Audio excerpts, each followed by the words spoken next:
Et si je vous disais que les conseils de santé les plus pointus d'aujourd'hui, eh bien, ils ont peut-être été écrits par un médecin français il y a un siècle. C'est une plongée dans le temps assez fascinante qui risque de bousculer notre vision de la santé moderne. Alors voici le personnage principal de notre histoire, le docteur Paul Carton. On est au tout début du XXe siècle, une époque où la médecine c'est surtout des médicaments, de la chirurgie. Et lui, Carton, il arrive avec une vision complètement à contre-courant. Une approche qu'on appellerait aujourd'hui holistique. C'est là que la question devient un peu folle. Quand on lit certains de ses textes, comme son Décalogue de la santé, qui date de 1922, on a l'impression de lire un blog de bien-être actuel.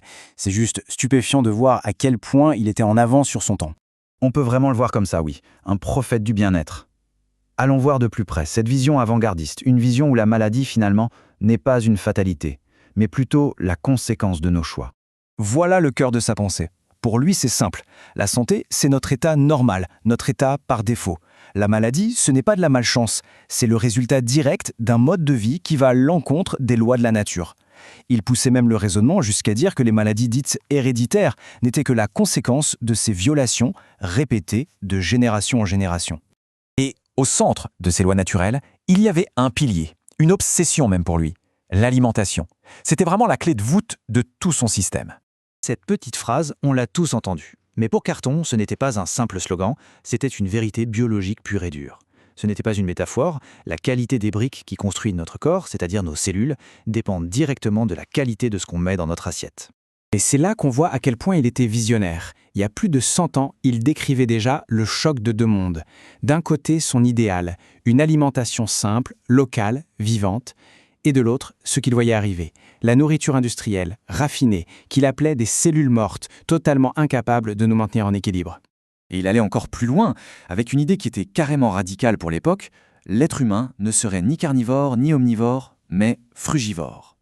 Son argument, il était purement anatomique. Il disait « Regardez-nous, nos dents ne sont pas faites pour déchirer la viande crue, nos mains sont parfaites pour cueillir, et notre long intestin est conçu pour digérer les végétaux. » Pour illustrer ça, son image était toute simple. Il posait la question « Est-ce qu'un enfant se met à saliver en voyant une vache dans un champ ?» Non. Par contre, la vue d'une belle corbeille de fruits bien mûrs, ça éveille un désir instinctif, naturel. Pour lui, la preuve était là. Mais Carton, ce n'était pas juste un théoricien. Il voulait donner des outils pratiques. Il a donc mis au point un système de classification des aliments super original. Il ne se basait pas sur les calories, mais sur ce qu'il appelait leur feu, c'est-à-dire leur potentiel énergétique, leur capacité à exciter notre organisme. Son système, il est en 3 parties. D'abord, il y a les aliments de grand feu, les viandes grasses, les produits industriels. Ceux-là, il fallait les éviter parce qu'ils nous épuisent. Ensuite, les aliments de feu modéré, la viande blanche, le café, à consommer avec modération. Et enfin, la base de tout, les aliments de feu doux, les légumes, les fruits non acides qui préservent notre énergie vitale. Et dans la première catégorie, celle des aliments à bannir, il y en avait un qui était tout en haut de la liste. L'ennemi public numéro 1 de son système, c'était le porc. Et il ne mâchait pas ses mots, il disait « La viande de porc est une viande malsaine qu'il convient d'éliminer définitivement ». Et c'est là encore qu'il est bluffant. Il pointait déjà la toxicité de cette viande bien avant les analyses modernes. Il avait cette intuition qu'elle contenait des toxines comme l'ochratoxine A, une mycotoxine dont la science a confirmé bien plus tard le potentiel cancérigène. Mais attention, ce serait une grosse erreur de penser que Carton ne parlait que de nourriture.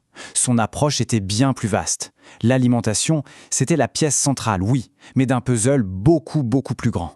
En fait, sa vision de la santé reposait sur 4 piliers. L'alimentation correcte, on vient de le voir, mais aussi une activité physique quotidienne. Il parlait aussi de l'importance capitale de l'élimination des déchets, considérant la constipation comme un véritable auto-empoisonnement.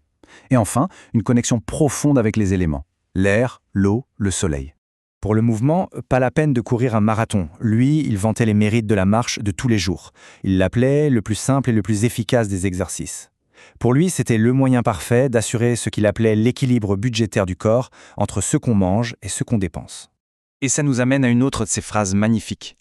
L'homme est une créature d'air et de lumière. Pour Carton, l'air pur et le soleil, ce n'était pas un luxe.